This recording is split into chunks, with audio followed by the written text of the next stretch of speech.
Good afternoon, everybody. I appreciate you taking the time to hear from us. I just want to say on behalf of the Broncos organization, I want to thank Vic Fangio for the work that he did over these last 3 seasons. Vic said when he got here that he would give us maximum effort to do everything he could to be successful. And as I said in my statement earlier this morning, he put his heart and his soul into this job, and I've never seen a coach work harder. Unfortunately, the results weren't there, and we you'll hear Joe Ellis in a public setting. The second being after they hired the head at the end coach. of the day, Yeah, we're judged on one thing, and that's winning. And it's about results. And for the last 5 years, the results have not been there. Vic was here for 3 of them, but our fans, our players, our team, our entire Front Range region deserves a winning team. And we have made a step here to go forward, turn that around.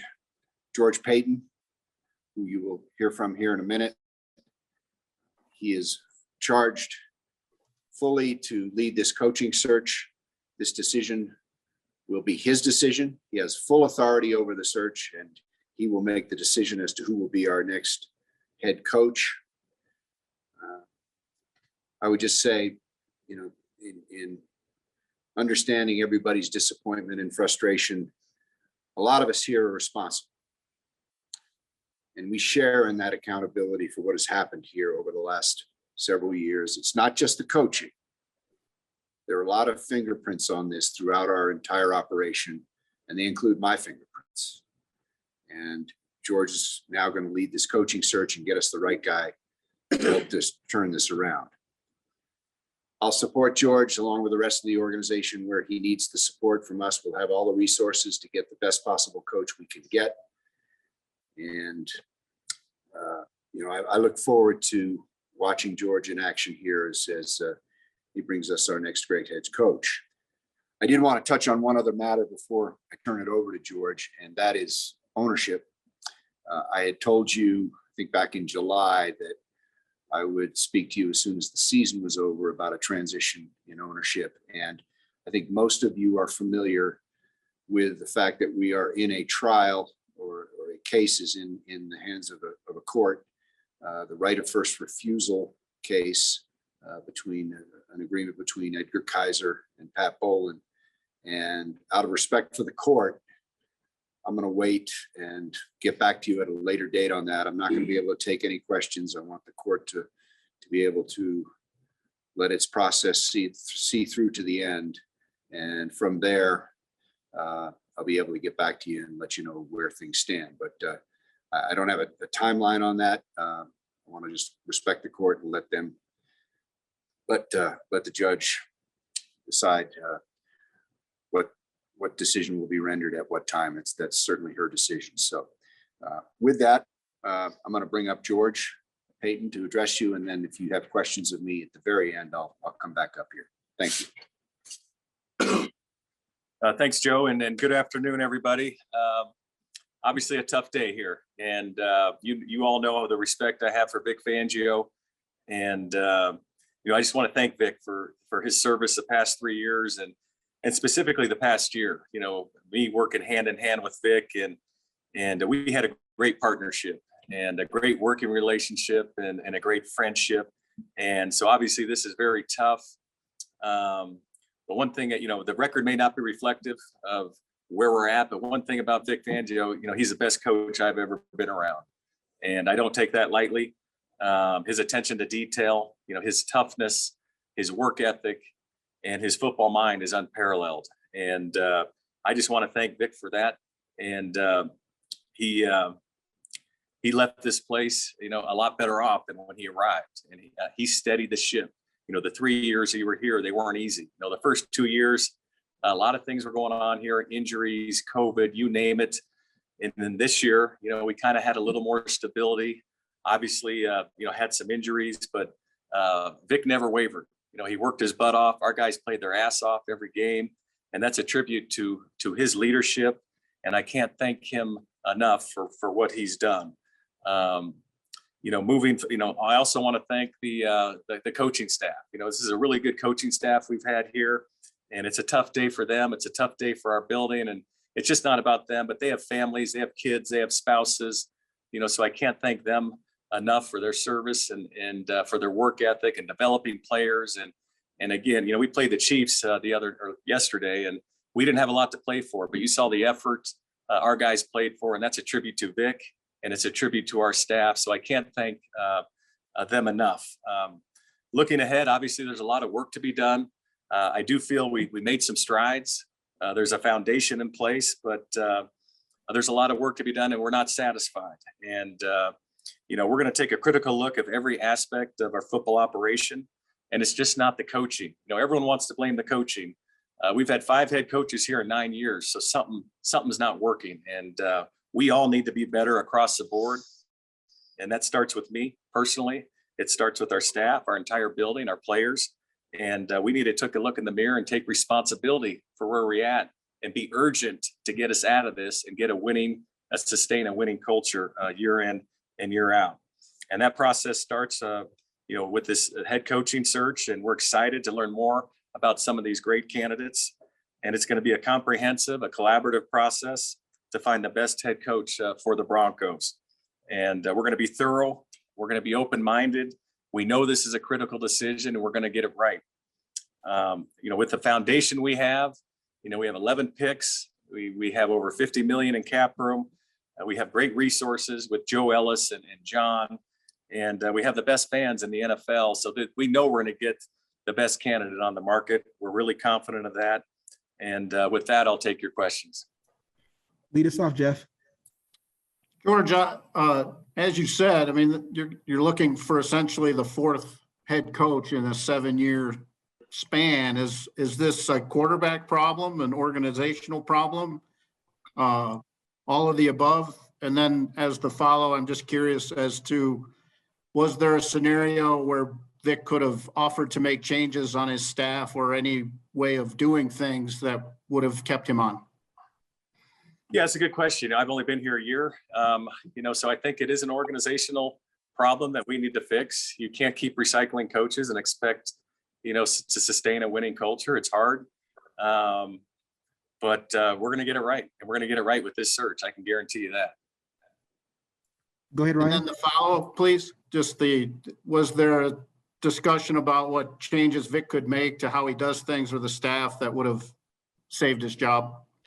I had some great meetings with Vic over the last couple of weeks, really all season. We meet with Vic daily, weekly, and we had some really good discussions, but at the end of the day, we just thought it was best to make a move at this time. Go for it, Ryan. Hey, George, 2-parter for you. The first one is, would you learn from your Minnesota experience with a coaching search there that you can apply to the Broncos? And also, who, besides yourself, who will be taking part in the interviews for the Broncos? Yeah, I would say with the Minnesota search, the one search I was on the front end is be very thorough. Take your time. You don't need to be in a hurry. There's a lot of really good quality candidates, and it's really important to talk to them all. And, we have a small group, a tight-knit group we're working through that'll be a part of the search. And again, we're looking forward to it. Arnie Stapleton, go ahead. Hey, George. Do you agree with Vic's contention yesterday that the foundation is so solid that the team is on the cusp of returning to a winning brand of football? And if so, do you expect immediate success, immediate results from your new head coach? And then I have a follow. There's a foundation in place, but nothing's promised. We have to put in the work. We have to get the right leadership. A lot of things have to come together. We need to bring in more players, but there is a foundation in place that I feel really good about. We feel really good about, and but it does no good to talk about it. We need to bring in more players like that, like we brought in last year. But I do think we have a really good core to build on, and now we just have to do that. And then the second question is anyone on staff a candidate for the head coaching job? And would you want to keep like Munch, Parker, Azani, or is that entirely up to the new head coach? Yeah, we have, like I said, we have some really good really good coaches here, and it's going to be up to the new head coach to determine if they stay or not. But none of the coaches here are candidates for the head coaching job. Mark Thanks. Tisler, followed by Mike Kliss. Go ahead, Mark. Hey, George, very directly, does it really matter who the next head coach is if you don't get the right quarterback? And how do you look at this as one big piece, coach and quarterback in this offseason? Yeah, obviously I know how important that position is. It's the most important position in sports, but we're focused on the coach. And if you can get the right leader, that's the most important thing right now, is getting the right leader. And then we'll get the quarterback, we'll get the other positions. And but no, the leadership and the right head coach for this football team is the number one priority. Okay, let me follow with that. Do you think what's more essential to a winning football team in the NFL, the head coach or the quarterback? Well, that's a good question, and I would say the head coach right now. We need a head coach. We'll focus on the quarterback at a different time. That's a debatable question that I don't know if we have enough time, but right now we're focused on this head coaching search and get the right guy for the Denver. Go ahead, Mike.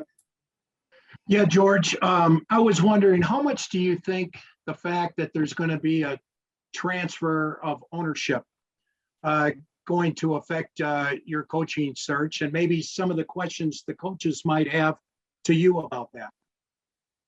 Right, Mike, I was in the same position last year at this time. And with the leadership of Joe Ellis and his group, I had no issues, with the impending ownership transfer. And so I don't think that's an issue at all. I really don't.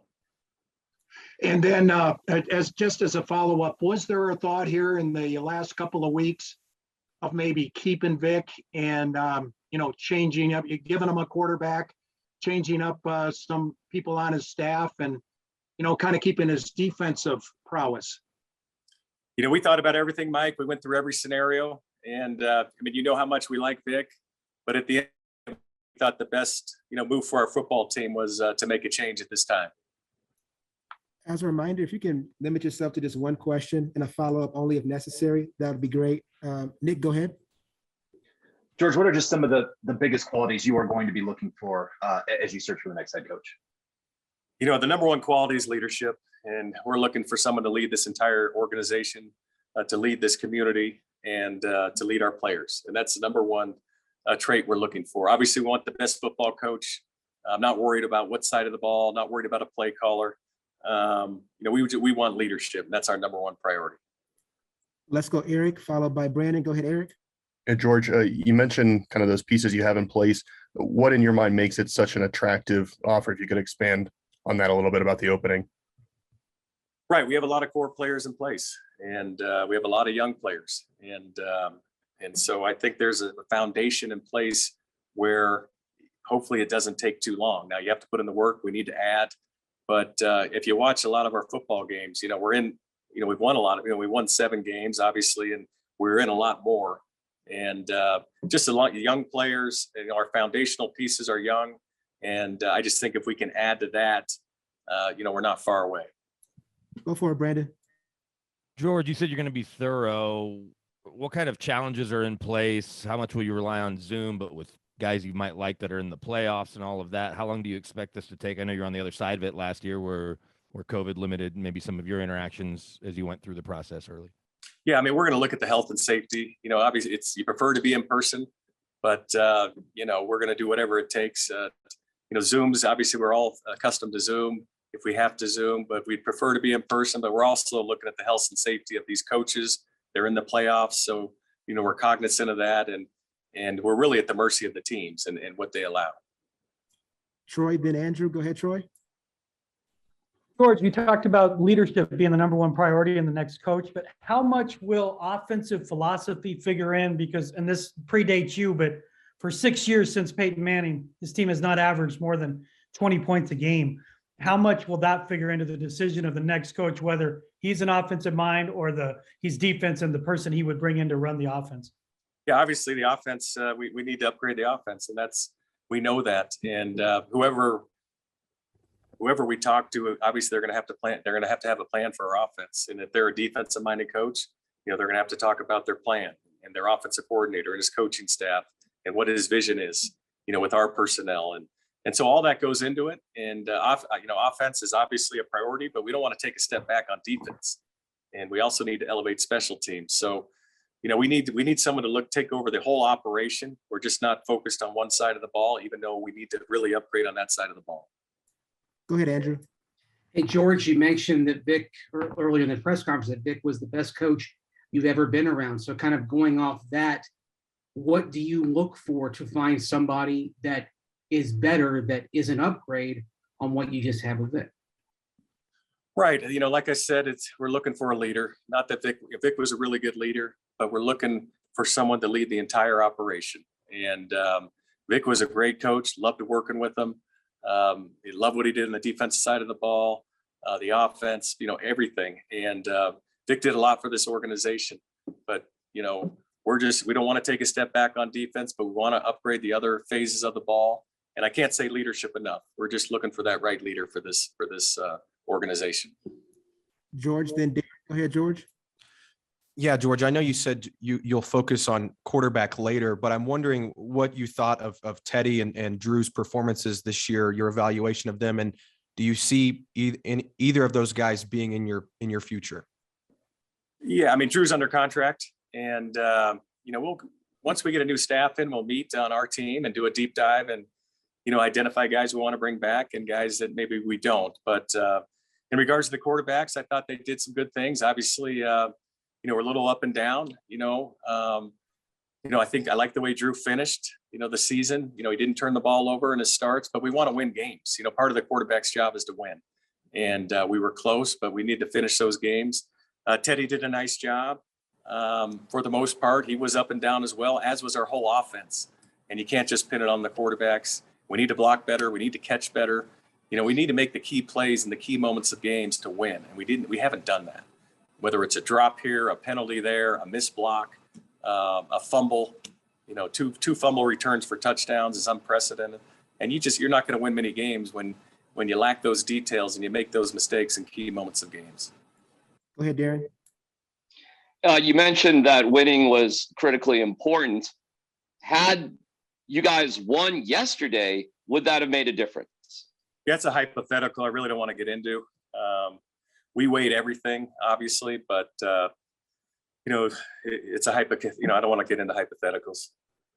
Ryan, then Zach. Go ahead, Ryan. Hey, George, your record is 7-10 as well this year. As you look back at some of the moves you made and didn't make, where did you feel you came up short? Right. No, obviously I came up short because we didn't get to where we want to go, and it's on all of us. It's on the scouts, player personnel department. It's on the training staff, the strength and conditioning, the wellness. But we need to do a better job, across the board, and need to bring in players that perform at a higher level at these key moments. And so I don't want to go into individual players, so to speak, but we all need to do a better job. Go ahead, Zach. Hey, George, thanks for talking with us. How important is head coaching experience in your new head coach, or are you open to guys that have never been a head coach before? Yeah, we're wide open. I think we're going to have an open book and keep all our options open. There's been a lot of great head coaches who never had experience, and vice versa. There's been really good head coaches that did have experience. So I think, we're going to keep an open mind, and it's going to be a wide range, and we're going to be very thorough, and we're going to look at all the candidates. We have time for just a few more for George. Go ahead, Sean. Hey, George, you talked about looking in the mirror. I'm curious, given what Joe said at the beginning, how much input, if any, will John Elway have in this process? And how much of the ultimately what failed in the Vic Fangio era is John's responsibility?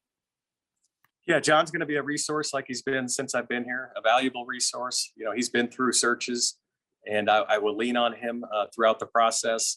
And what was your second question?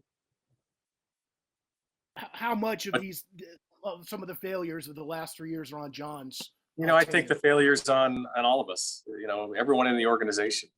And we all have to look in the mirror. We all have to take responsibility, and it's just not one person.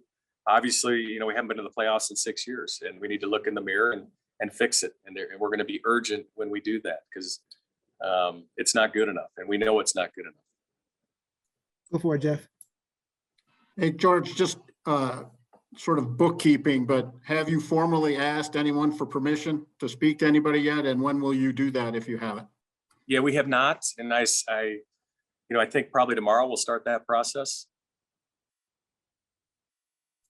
Go ahead, Mark. And Go ahead, Jeff. no, I just, can you formally say who else you have told you are relieving? No, I mean, I met with the coaches, I met with our team, and I explained to the coaches, they know the process, it's going to be up to the new head coach if they're retained. And, if someone, grants, permission to speak with them, we'll certainly speak with them on a case-by-case basis. So I spent time with the coaches and the players. Last two, Mark Kisla and Mike Kliss. Go ahead, Mark. Obviously, the relationship between a general manager and a coach is very critical to success. In this past year, do you feel like you had to step in too often in terms of leadership, in terms of issues with this football team? I did not. And, my relationship with Vic was, like I said earlier, it was a great partnership, and we communicated every day. We talked about the team. Issues come up throughout the season we talked about, and we tried to fix, and that's just when you're dealing with 69 players, they happen. But, Vic was Vic led, and we talked, and the relationship couldn't have been better in that aspect. Finish us off, Mike. Yes, George, you took this job a year ago, knowing that Patrick Mahomes is on the Chiefs and Justin Herbert was coming on with the Chargers. Your AFC West record is where this team has fallen short here. How do you plan on somehow, some way getting above these teams? That's the goal, Mike. We need to play better in our division. We need to play better at home, and we haven't played good enough at home, and we have the greatest fans in the NFL, and we need to play better at home, and that's going to be an emphasis. Every move we make is going to be to try to get better in our division, and we know we're behind, and we know we need to do better, and so those would be the two things: playing better at home, and obviously playing better in our division. George, thanks so much for the time. We appreciate you. Thank you very much, guys. Hey, Joe. Hey, Ryan. Hey, I know you said in your opening statement about the ROFR, but from a layman's terms, can you explain why it's necessary to wait for that decision before moving forward? I'm not going to do that. I apologize. I know you'd like to get, a lot of people would like to get the answer, but I'll do it in due time. We've been in consultation with our legal team, and we're just going to wait and let the court go through its process and issue a ruling at some point here. And then we'll take that ruling, we'll digest it, look at it, evaluate it, and then you'll probably see me up here again in front of a screen, or maybe live, depends on where we are, I guess, with all this COVID stuff. But for now, I'm just going to pass on a comment on that. I know as a follow-up, do you think this will be a roadblock during the coaching search, or will not be a factor? I don't think it'll be a factor. In just hearing from people all around the league and talking to George and knowing what's in place here, I really feel we've got every opportunity with George's leadership here and finding the right coach to get a great coach. Thank you. Go ahead, Andrew. Hey, Joe, you know how tough the last few years have been, and George mentioned that as well. So from your perspective, kind of how frustrating was this season? And for you, kind of overseeing the entire organization business-wise, how alarming is it when you see 10,000 plus no-shows happening game after game like we saw down the stretch? Well, frustration levels have reached an all-time high for everyone. And I'm not just talking about me, I'm talking about fans. And the disappointment is the same thing. It's sort of become systemic here. What's been happening to us, we can't figure out ways to win games, and that's got to change. And somehow it's got to. And I can sit up here and talk about it, but that's just cheap. That doesn't get anywhere. It's just got to happen. And we're going to have to come in with a fresh start with a new coach, and George is going to, in tandem with him, going to have to raise the expectations and the energy level and the inspiration so that our fans will get inspired by the team again. I mean, 10,000 no-shows a game. There's a lot of factors. We're not the only team going through that, but you know, you've all seen, I've seen that stadium when it's electric and it's packed, and we've got to figure out a way to start showing the fans that they're going to come back and watch these games and be energized and excited about it. And, you know, I'm one of hundreds of thousands or millions of citizens in Broncos country that is just tired of it, you know, and I don't want to stand up here. Well, I won't stand up here next year, but I've been standing up here for 3 or 4 or 5 years, whatever it's been, and saying the same thing to you guys, you know, and it's got to stop. Someone else will stand up here next year and it'll be a positive spin with a positive attitude. And really, I think, you know, I just believe that this team is getting closer. We've got to figure out how to win, not figure out how to lose, figure out how to win. We can do it. We can put the pieces in place where this organization will do it. Go ahead, Brandon. Joe, you I'm sure we're standing there as George was talking. He took plenty of blame, but you said you're giving him the full autonomy to make the next hire. What have you liked, or maybe not liked, but just evaluating George's first year at the helm running the football side? I like everything about his thoroughness, his work ethic, his ability to administrate, his understanding of football, his understanding of what it takes to put a good team together. To put a team on the field that has an opportunity to win every game. You know, I think we're very fortunate. And I think that the strategic vision of this franchise is in good hands with George, and it lies with him moving forward. And we're lucky we have it. And, you know, I think whoever the owner is in the future will recognize that very quickly. And you know, but it takes more than just George. It does. It takes everybody. It takes all the players, all the coaches. It's going to take whoever the next owner is. It's going to take the entire support staff to be pulling everything in the same direction and have a positive outlook and turn this over. Turn it over from where, you know, things go bad. We face some adversity. We can't win. We got to start winning. We got to figure out how to overcome adversity and start winning some games. Go ahead, Jeff. Joe, you know, you're essentially, depending how you slice it, you're essentially looking for your fourth new head coach leader in the last 6-7 years or so. Is this, and I asked George this as well, is this a quarterback issue, an organizational issue, a combination of both, a business issue? How do you slice this problem? I think it's organization. I think we have to do a better job of putting together the best possible team. Quarterback is a critical position. All right. But, you know, it's not just that, it's everything. So it's organization, Jeff. Go for it, Eric. Joe, George mentioned leadership as kind of the number one quality he was going to look for in a new coach. How critical do you view that as you begin the search? It's obviously critical. You know, I think from my standpoint and from George's standpoint, we'll need a leader who inspires. And I think our fans are looking for that.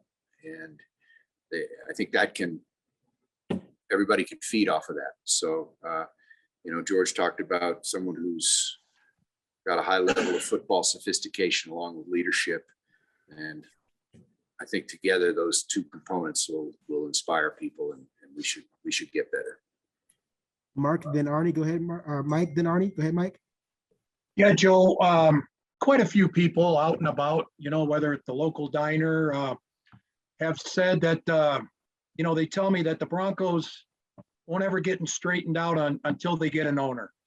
And even Mayor Hancock weighed in the other day saying that they got to get this ownership figured out before this team can get back on track. What do you say to that as a guy who's been kind of the ownership delegate here the last 10 years, really?